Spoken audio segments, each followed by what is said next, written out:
రాజశేఖరం చందు చెప్పిన దాని గురించి ఆలోచించసాగాడు. తనకు ఏ దారి తోచినప్పటికీ చందుకు తన తప్పు తెలియజేయడం కోసం ఏదో ఒక దారి చూపించమని భగవంతుణ్ణి వేడుకుంటూ ఉంటాడు.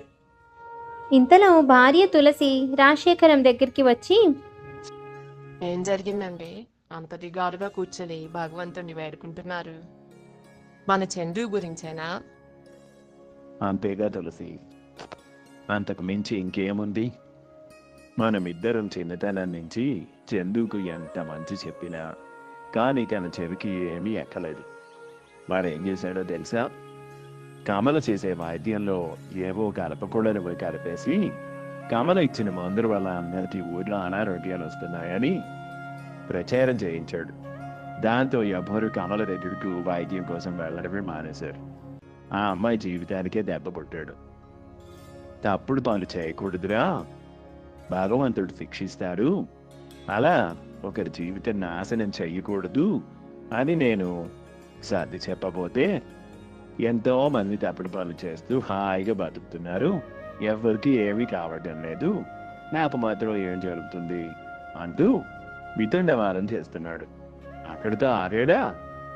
భగవంతుడు అనేవాడే ఉంటే నిజంగా తనకు కనిపించి తప్పు చేయకూడదు అని చెప్పాలట. అధర్మంలో ఉంటే క్షమించను అని ఆ భగవంతుడే వచ్చి చెబితే అప్పుడు నమ్ముతాడట.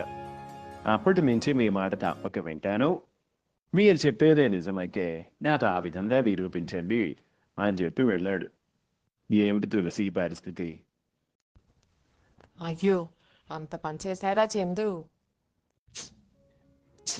ఏంటండి, ఎంత నచ్చి చెప్పినా చందు ధోరణి మార్చుకోవడం లేదు. భగవంతుడి దిగి వచ్చి చెప్పడం ఏమిటి? వాడు కావాలని అలా చెప్పాడు. అలా అందరి కోసం భగవంతుడు తరలి కిందకి వస్తాడా? దానికి అర్హత ఉండాలి. వాడు ఈ రకంగా తప్పించుకోవచ్చనే ఉద్దేశంతోనే ఇలా మాట్లాడుంటాడు. ఇక లాభం లేదండి, ఏదో ఒక రకంగా చందుకు బుద్ధి చెప్పవలసిందే. అదే కదా తులసి, నా బాధ కూడాను. ఆ దారి చూపించమనే ఆ అమ్మను వేడుకుంటున్నాను. ఆవిడే మనకి దారి చూపాలి. అది సరే తులసి, నువ్వెక్కడి నుంచి చూస్తున్నావు? అదేనండి, నా స్నేహితురాలు భవానీ లేదు, చిన్నతనం నుంచి తనకు నాటకాలంటే ఎంతో ఇష్టం కదా. ఈ వచ్చిన ఖాళీ సమయంలో అక్కడ ఇక్కడ నాటకాలు అవి వేస్తోందట. సరదాగా నన్ను చూడటానికి రమ్మంది. అన్ని బాధ్యతలు తీరిపోయాయి. ఇప్పుడు తన ఇష్టాన్ని ఇలా తీర్చుకుంటోంది. సరే ఒకసారి చూద్దాం కదా అని వెళ్ళాను. ఎంత బాగా చేశారు తెలుసా? బాబానే అమ్మవారి పాత్రలో అసలు ఆ దేవతే దీని వచ్చిందా అన్నట్టుగా నటించిందనుకోండి. ఇంత బాగా చేస్తుందని నాకు కూడా తెలీదు. చూస్తున్నంతసేపు నన్ను నేనే మర్చిపోయాను. అలా తులసి నాటకం గురించి తన స్నేహితురాలి గురించి రాజశేఖరంతో వివరంగా చెప్తూ ఉంది. ఇంతలో రాజశేఖరం ఆలోచించగా ఒక ఆలోచన వచ్చింది. తులసి, నాకు ఉపాయం తట్టింది, చెప్పమంటావా? నీ స్నేహితురాలు అమ్మవారి వేషంలో అచ్చంతే ఆదలాది ఉంది అన్నాంతదా. అయితే మనం ఒక పని ఎందుకు చేయకూడదు? తనను అడిగి అమ్మవారిలాగా వేషం వేసుకుని మన చందు ముందుకు వచ్చి ధర్మంగా ఉండాలి, లేదంటే శిక్ష తప్పదు అని ఒక 4 మంచి మాట చెప్పమందాం. దేవుడు దిగి వస్తే నమ్ముతానన్నాడు కదా. ఈ విధంగా తను అడిగింది కూడా చేసినట్టుంటుంది. అప్పుడైనా చందులో మార్పు వస్తుందేమో. అమ్మవారిని అడగగానే ఈ రకంగా ఉపాయం మనకు తోచినట్టుంది. నాకైతే ఇదే సరైనదని అనిపిస్తుంది. నువ్వేమంటావు? మీరు చెప్తుంటే నాకు కూడా సరైనదనే అనిపిస్తుంది అనుకోండి. కానీ ఇదంతా అయ్యే పని అంటారా? భవానీ అయితే నా కోసం తప్పక చేస్తుంది, కాదందు. కానీ చందు నమ్ముతాడా? వారు నమ్మకపోతే? మనం చెడ్డ పనుల కోసం నాటకాలు ఆడటం లేదు, మంచి కోసమేగా. ఫలితాన్ని ఆ అమ్మవారికి వదిలేద్దాం. ఈ ఆలోచన కూడా భగవంతుడి దయతోనే వచ్చింది అనుకుందాం. మనం చేయగలిగేది మనం చేద్దాం. పని జరిగిందా అదృష్టం, లేదా మరొక మార్గం చెప్పమని ఆవిడ్ని వేడుకుందాం. అంతకంటే మనకు వేరే దిక్కు లేదుగా. నిజమేనండి. సరే అయితే. నేను రేపే భవానీతో వెళ్ళి సంగతంతా చెప్పి మన కోసం ఈ పని చేయమని అడిగి వస్తాను. చూద్దాం. చందు మారితే అంతకంటే కావాల్సిందేముంది? అనుకున్న విధంగా తులసి మరుసటి రోజు బయలుదేరి భవానీ దగ్గరకు వెళ్ళింది. విషయం మొత్తం భవానీకి అర్థమయ్యేలాగా చెప్పింది.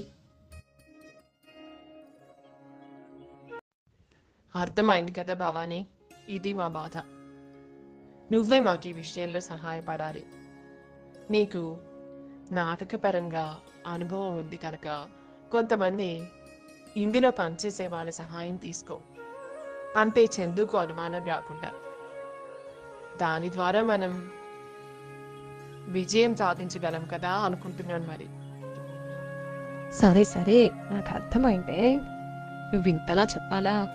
అమ్మవారిలాగా కనిపించడానికి, అంతేకాకుండా వెనకాల నుంచి కొంచెం మెరుపులు అవి ఇవి రావడానికి నాకు తెలిసిన వాళ్ళు ఉన్నారులే, వాళ్ళ సహాయం తీసుకుంటాను. సరేనా? అయితే సరే భవానీ. 2 రోజుల తర్వాత మా అబ్బాయిని నా కోసం బతిమలాడి గుడికి తీసుకొస్తాను. మామూలుగా రమ్మంటే గుడికి ఎప్పుడు రాడు. నేను ఏదో ఒక వంక పెట్టి బతిమలాడి తీసుకొస్తాను. మన ఊరి చివర పాత గుడి ఉంది కదా, అక్కడికి. నువ్వు అంతకు ముందే అక్కడికి చేరుకుని అన్ని సిద్ధం చేసి ఉంటావు కదా. నేను ఏమీ అరుగనట్టు అక్కడికి వస్తాను. తర్వాత మనం అనుకున్న ప్రకారంగా చేద్దాం. పని అయిపోయిన తర్వాత నేను నిన్ను మళ్ళీ వచ్చి కలుస్తాను. సరేనా? అలా భవానీ తులసి ఏం చెయ్యాలో దాని గురించి మాట్లాడుకుంటారు. అనుకున్న విధంగానే 2 రోజుల తర్వాత తులసి, రే చందు, కొంచెం నన్ను అమ్మవారి గుడికి తీసుకెళ్ళవా? మన ఊరి చివర పాత అమ్మవారి గుడి ఉంది చూడు, అక్కడికి. అక్కడ నాకు ఒక మొక్కు ఉంది. అంతేకాదు, నా స్నేహితులు అందరూ అక్కడ నోము చేసుకుంటున్నారట. నన్ను రమ్మని మరీ చెప్పారు. ఎంత? ఒక అరగంట పని. ఆ తర్వాత నన్ను తీసుకువచ్చి ఇంట్లో దింపేశాక నీకే పనున్నా చూసుకో. ముందు నాన్ననే అడిగాను. పాపం నిన్నటి దాకా వస్తాననే చెప్పారు. ఇప్పుడే నాన్న కాస్త ఒంట్లో బాగోలేదు. మరి ఆయన ఏ ఇబ్బంది పెడతాను చెప్పు. అందుకని ఇప్పటికిప్పుడు నిన్ను అడగాల్సి వస్తుంది. నా కోసం చేయరా? అలా చందు తల్లి మాట కాదనలేక ఇష్టం లేకపోయినా ఎలాగో అలా గుడికి తీసుకువెళ్ళాడు. అక్కడికి వెళ్ళిన తర్వాత చందుని ఒకచోట కూర్చోమని, నోము చేసుకుని వస్తానని చెప్పి లోపలికి వెళ్ళింది తులసి. కాసేపటికి తులసి బయటకు వచ్చింది. వచ్చేసరికి చందు గాయాలతో పడి ఉన్నాడు. తులసి ఆశ్చర్యపోయి ఎలాగో అలా చందును పైకి లేపింది. సంగతి ఏమిటని ఆదుర్తగా అడిగింది. అమ్మా, అమ్మవారిని చూశానమ్మా. నిజం, ఆ అమ్మ నా దగ్గరకు వచ్చింది. నేను తప్పు చేసినందుకు నన్ను తిట్టింది. అయినా మొండిగా వాదించాను. అందుకని చూడు, నన్ను కొట్టింది. నాన్న చెబితే ఏమో అనుకున్నాను, కానీ నాకు అమ్మవారు కనిపించిందమ్మా. నా కళ్ళని నేనే నమ్మలేకపోయాను. ధర్మం తప్పితే శిక్ష తప్పదని నాకు గట్టిగా చెప్పింది. పొరపాటు చేశానమ్మా, నేను తెలుసుకోలేకపోయాను. చందు చెప్పిన మాటలు విని తులసి భవానీ అనుకున్న విధంగా చేసింది అని అనుకుంది. పోనీలే, చందుకు ఏ అనుమానం రాకుండా మొత్తం నిజమని నమ్మాడు. చూడగా చందు ఆలోచనల్లో మార్పు కూడా వచ్చినట్టుంది. అమ్మయ్యా, అనుకున్నది అనుకున్నట్టు జరిగింది అని తులసి మనసులో సంతోషపడింది. ఇంటికి వెళ్ళి రాజశేఖరంతో కూడా జరిగిన సంగతంతా చెప్పింది. తులసి రాజశేఖరం అనుకున్న విధంగా చందుకు తెలిసేలా చేసినందుకు చాలా సంతోషపడ్డారు. చందుకు గాయాలు కూడా కాస్త గట్టిగానే అయ్యాయి. దానికి వైద్యం కూడా చేసుకున్నాడు. చందు ఆలోచనల్లో మార్పు వచ్చింది, ప్రవర్తనలోనూ మార్పు వచ్చింది. అది చూసి రాజశేఖరం తులసి చాలా సంతోషపడ్డారు. పేదవారికి డబ్బు ఆశించకుండా వైద్యం చేయడం, ఎవరికైనా సహాయం చేయడం, ఎవరితోనైనా మర్యాదగా మాట్లాడడం, ఇలా చందు పనులన్నిటిలోనూ మార్పులు కనిపించాయి. రాజశేఖరం ఎంతో సంతోషించి, తులసి, ఇప్పుడు నాకు ప్రశాంతంగా ఉంది. ఎన్నాళ్ళుగా ఈ మార్పు కోసం ఎదురు చూశానో. నిజంగా ఈ పని ఇంత సులభంగా అవుతుందని మాత్రం అనుకోలేదు. మీ స్నేహితురాలకి కృతజ్ఞతలు చెప్పాలి. కాకపోతే నువ్వు కొట్టమని ఎందుకు చెప్పావు? నోటితో చెప్తే సరిపోయేది కదా. పాపం చందు చూడు, ఆ గాయాలతో ఎంత ఇబ్బంది పడుతున్నాడో. 2 రోజులైనా అవి ఇంకా తగ్గలేదు. పద, భవానీకి కృతజ్ఞతలు కూడా చెప్పుకొని ఎందుకు కొట్టిందో కూడా అడిగేసొద్దాం. భవానీ, నువ్వు చేసిన సహాయం జీవితంలో మర్చిపోలేమే. నిజంగా అడగగానే ఎంత సహాయం చేసి పెట్టావు. నీ వంటి స్నేహితురాలు ఉండడం మా అదృష్టం. అయితే ఒక్కటే సందేహం కలిగింది. నువ్వు నోటితో చెప్పమంటే కొట్టడం దాకా ఎందుకు తీసుకొచ్చావు? పాపం దెబ్బలు గట్టిగానే తగ్గాయి చందుకి. కొట్టకుండా ఉంటే బాగుండేదేమో కదా. తులసి నన్ను కూడా మాట్లాడి. అసలు విషయం ఏంటంటే నేను అసలు ఆ రోజు రానేలేదే. నువ్వు నాకు సంగతి అంతా చెప్పి వెళ్ళావా? కానీ ఆ రోజు నాటకం కోసం వెళ్ళి అక్కడ రాణిగా నటించాల్సిన దాన్ని ఉన్నట్టుండి కాళ్ళు తిరిగి పడిపోయాను. దాంతో నన్ను హాస్పిటల్కి తీసుకెళ్లారు. ఇదిగో 2 రోజుల నుంచి హాస్పిటల్లోనే ఉన్నాను. మళ్ళీ ఈ రోజే ఇంటికి వచ్చాను. ఇదిగో ఇప్పుడు మళ్ళీ నాటకం కోసం తయారవుతున్నాను. నా వల్ల ఆ రోజు ఆరిపోయింది కదా, ఈ రోజు పెట్టుకుందామంటేను అందుకే రాణిలాగా తయారయ్యాను. నువ్వేమో నేను వచ్చానంటున్నావు. అసలు నేను రానే లేదు తులసి. ఇక చందుని ఎలా కొడతాను? భవానీ మాటలు వింటూనే రాజశేఖరం, తులసి ఆశ్చర్యపోయారు. ఒళ్ళు జలజరించినంత పని అయింది వాళ్ళిద్దరికీ. అసలు ఏం మాట్లాడుతోందో, అసలు ఏం జరిగిందో ఏమీ అర్థం కాలేదు. రాజశేఖరానికి, తులసికి ఇక ఆ రోజు వచ్చింది అమ్మవారేనా అని ఆశ్చర్యం, ఆనందం, ఒక తెలియని తన్మయత్వం కలిగాయి. అసలు ఆ రోజు ఏం జరిగిందో వివరంగా చందుని అడుగుదాం అనుకుని చందు దగ్గరకు వెళ్ళారు. ఆ రోజు నువ్వు లోపలికి వెళ్ళగానే కాసేపు అక్కడ కూర్చున్నాను. కూర్చొని అటు ఇటు చూస్తుండగా ఒక దేవత నా దగ్గరకు వచ్చింది. ముందు నేను నమ్మలేదు. ఆ దేవత నాతో, చూడు చందు, నేను నువ్వు అనుకుంటున్నట్లు పాపం చేసేవారందరినీ క్షమించేస్తూ వారిని సుఖంగా ఉండనివ్వడం లేదు. వారి జీవితాల్లో ఎదుర్కొనే ఎన్నో సమస్యలు, ఇబ్బందులు నేను కల్పించినవే. అవన్నీ నీకెలా తెలుస్తాయి చెప్పు? అధర్మాన్ని ఎప్పుడూ సహించం. ఎవరైనా సరే అధర్మంగా ప్రవర్తించిన వారికి శిక్ష తప్పదు. నేనే స్వయంగా చెబుతున్నా. నేనే దిగివచ్చి చెబితే నమ్ముతానన్నావుగా, ఇప్పుడు నమ్ముతావా? ఇకనైనా తండ్రి మాట విని అధర్మం చేయకుండా ధర్మంగా మెలుగుతావా? మరి కళ్ళ ముందు జరుగుతున్నది నిజమో అబద్ధమో తెలియక అయోమయంలో పడ్డాను. కానీ మూర్ఖత్వంతో అప్పటికి ఆమెతో వాదించసాగాను. ఆ దేవత ఆగ్రహానికి గురయ్యాను. ఫలితంగా ఆ దేవత నాకు బుద్ధి చెప్పడం కోసం నన్ను గాయపరిచింది. ఆ శక్తిని తట్టుకోలేక మూర్ఛపోయాను. అదమ్మా ఆ రోజు జరిగింది. ఇప్పటికీ ఆ సంఘటన తలుచుకుంటే ఒళ్ళు గబరు పొడుస్తోంది. రాజశేఖరానికి, తులసికి చందు మాటలు వింటూనే కళ్ళల్లోంచి నీళ్లు రాసాగాయి. వారిద్దరూ ఆశ్చర్యంతో కూడిన తన్మయత్వంలో మునిగిపోయారు. ఆ అమ్మవారు వాళ్ల కోసం కిందకు దిగివచ్చి చందుకు బుద్ధి చెప్పిందా అనే ఆలోచన వాళ్లను సంభ్రమాశ్చర్యాలకు గురిచేసింది. అనుకున్న విధంగా భవానీ ఆ రోజు రాలేకపోతోంది అన్న సంగతి వాళ్లకు తెలియదు, కానీ ఆ భగవంతుడికి తెలుసు కదా. అందువల్ల ఆవిడే స్వయంగా పూనుకొని చందుకు బుద్ధి చెప్పింది. నిజానికి చందుని కాపాడింది. కానీ అమ్మ, ఒక్కటి చిన్న సందేహం. ఈ ప్రపంచంలో ఎంతో మంది పాపాలు చేస్తూ బ్రతుకుతున్నారు. కానీ అందరికీ ఇలా దేవుడే దిగి వచ్చి బుద్ధి వచ్చేనా చెప్పడు. నాకు మాత్రం ఇలా స్వయంగా కనిపించి మరీ ఆ దేవత బుద్ధి వచ్చేలా చేసింది. ఇది ఎలా సాధ్యం?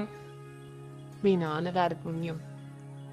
ఆయన చేతుల మీదుగా ఎన్నో పుణ్యకార్యాలు చేశారు. ఎప్పుడూ భగవంతుడినే నమ్ముకుని ఆవిడ్నే కొలుస్తూ నిజాయితీగా ధర్మంగా ఉన్నారు. ఆయనలాగానే నేనును. పగలు రాత్రి నిరంతరం నీ గురించే మేము ఆమె దగ్గర బాధపడుతూ ఉండేవాళ్ళం.